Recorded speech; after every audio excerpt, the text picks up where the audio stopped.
this right here, I guess.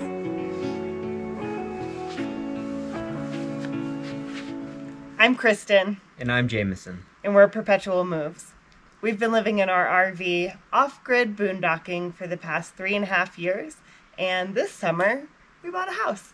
And we've been in the house for about a month now. Yeah. So we have some comparisons. Yeah.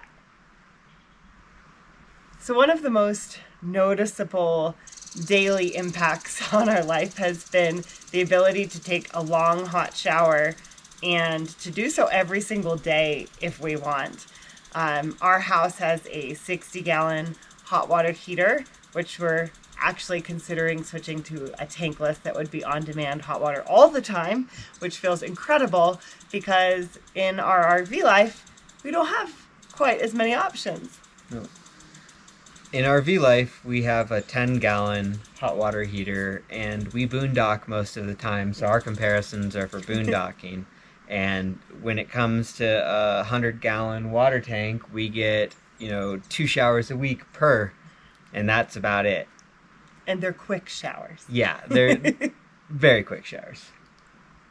Another benefit of the house versus the RV that we've discovered in the last month is that Jameson can wake up earlier than me.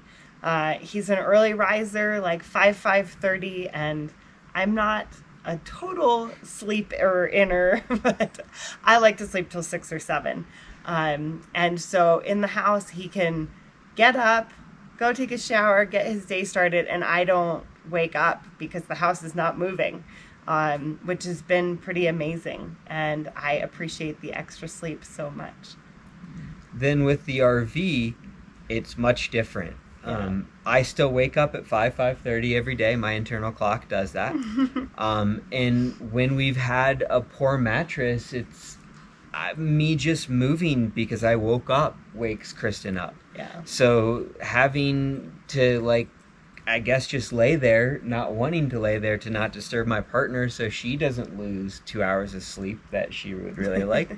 So there's the balance that we have to do. And so we've definitely been trying to make the sleeping situation a little bit better in the RV for us because we do have slightly different sleep schedules where I have an internal clock that I can't turn off.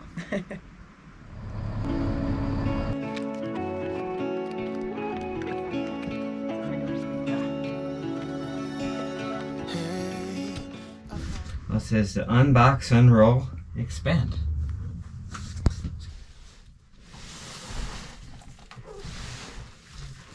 Right. Not too bad. We've been living in this RV for over 3 years now, and we've never had an RV mattress that fit. Nope. We had a king for a while because that's what Kristen had in the travel trailer.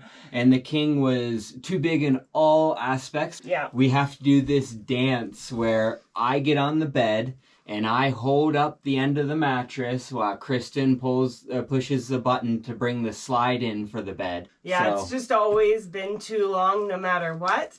And we love these bed-in-a-box kind of concepts for RVs because you can see how easy it was to get it in here, which is not the case with regular mattresses in RV spaces. The fact that we got an RV queen is going to be really nice. So it's just about 2 inches shorter than a regular queen, but that should make all the difference for us. We got this one from RV Mattress by Brooklyn Bedding. You can check them out at rvmattress.com. And we're going to get it unrolled. Yep, let's see what it is. A lot of plastic. Okay.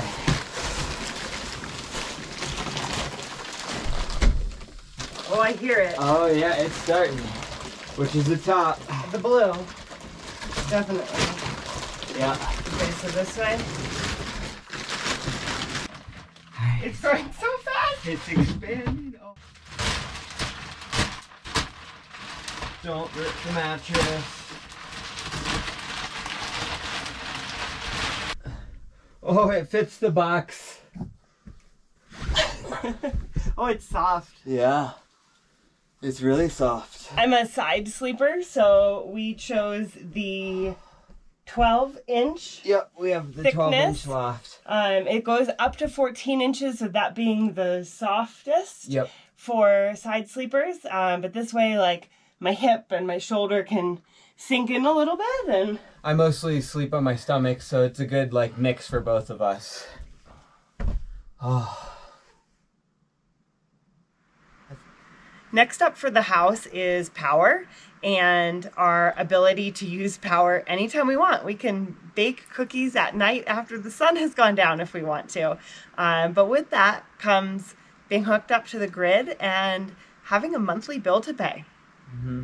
The other side is our RV, and our RV is powered by solar and a battery bank that we have. So there's an initial cost of the actual investment to get solar and the batteries, and you can calculate how long it'll take for that to wear out, and it's a little sad, but not that actually sad when you live in it full time. Took us about a year, we figured, to pay it off. Yeah, a year and a quarter or something. Yeah. But we have a 500 amp hour battery bank with a 300 watt inverter. So with that, we can't just go unlimited like we can in the house. So if we want to bake at night and we want to bake something for like 20 or 30 minutes, that could take like 20% of our battery bank, maybe even more. And so with that, if we're not going to have full sun the next day, it's something to seriously consider, and you need to actually be conscious and considerate of how much power you use. The next really noticeable thing is that when there is a sale, we can bulk up on things. So just the ability to buy in bulk and save when things are on sale has been really fun for us. And we have plenty of space to store extra, pantry items, toilet paper, paper towels, kind of non-perishable things that you can just have around. It's nice to have them, but it's also nice to be able to take advantage of great deals. Then with the RV, we try to get exactly what we need, and that's smaller portions of Ziplocs, Yep. smaller portions of milk, of anything, just because everything in the RV is slightly smaller and the spaces to get stuff in is slightly smaller. So you actually spend a little bit more because you're not getting the efficiency or with buying bulk. Totally. Another one of the nice surprises with the house is that we really have separate spaces to call our own. We have plenty of space to spread out. We each have our own office, and our offices have kind of become the space where we can have some unique personal choices and some individuality in the spaces that we take up. With the RV, it's a little bit smaller. So with all of that, we need to communicate when we want to do something. So if I wanted to ride my bike on the bike trainer in the living room, I need to tell her because it's going to take up 75% of the living room, and she's just going to have to look at me while she's reading a book, or she's going to have to go in the bedroom. So it's not very fair if we don't communicate constantly about what we want to do in the smaller space. And one of the things that's kind of surprised me, at least, about being in the house is the familiarity and the certainty of the same things. We see the same people, we go to the same places every single day. And I've really loved it, which was a surprise because I'm a very high change person. We're both really driven by freedom and adventure.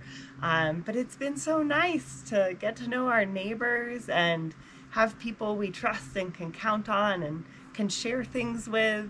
And it's even been nice to take similar walks with Maddie every day and, oh wow, that looks different today, but like to know the place and to not feel like you're getting lost all the time has been really nice.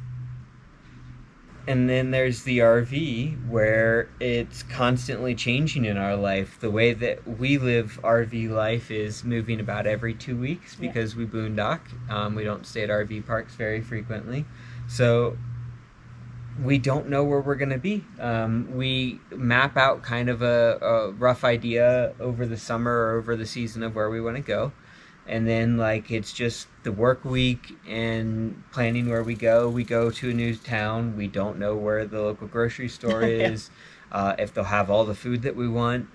We may have to go to 3 grocery stores because we don't know that we should have just gone to the last one to begin with. Yeah. All the uncertainty, but that's the fun part of RV life. Yeah, and I think they're going to balance out, like having the similarities and the familiarity for half the year, and then having that fun and excitement and the novelty the other half of the year. I don't know if I'm quite ready to leave the house yet, but I hope that I'll be looking forward to some of that excitement when it's time to go. Yep, me too. So after a month of being in a sticks and bricks, I think we're pretty happy. I don't know that if we knew we had to stay in the house forever, we would be as happy, because the idea of still having the RV and spending at least half the year on the road makes it just seem like a great balance. So I'm really happy in the house, and I'm not quite ready to leave, but we still have another 6 or so weeks. So I hope that I will be excited to go back in the RV when it's time. When I look at it, sometimes I'm like, oh, I missed that. But the benefits of each are like still very much part of our lives, and I hope that they just work in balance. Yeah, I miss RV life a lot, Yeah. but the compliment that the house has added to our life is really nice, because it's just having both sides. We didn't know we really wanted as bad as No. we needed it, until we were actually here and able to just like relax and have our own spaces, and also just work on the RV too. Projects. I mean, we've lived in the RV for 3 years full time, so it needs some Yeah. tender love and care, and there's some upgrades coming very soon. Yeah.